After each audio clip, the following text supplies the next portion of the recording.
দেখেন এই যে আজকে যারা আপনারা ওষুধ খাইতেছেন তারা কি বুঝতেছেন না যে এই ওষুধ আপনাকে কোথায় নিয়ে যাবে? যদি না বোঝেন তাহলে বোঝার একটা উপায় বলি।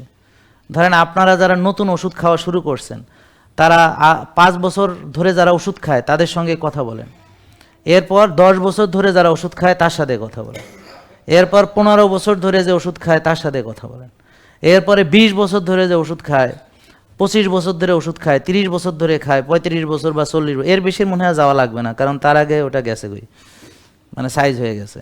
তা এভাবে দেখেন ওরা হলো আপনার ফিউচার।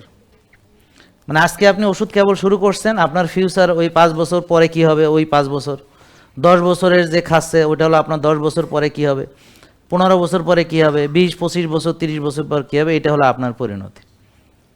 এটা তো সহজ, এটা পারবেন না নাকি?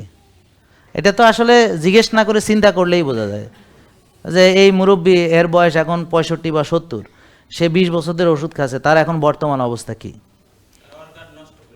এক্স্যাক্টলি, অর্গান নষ্ট করে দেয় না, অর্গান আপনি নিজেই নষ্ট করেন, তারা এটাকে সাহায্য করে। আপনার অর্গান আপনি নষ্ট করতেছেন, ওনারা হেল্প করতেছেন।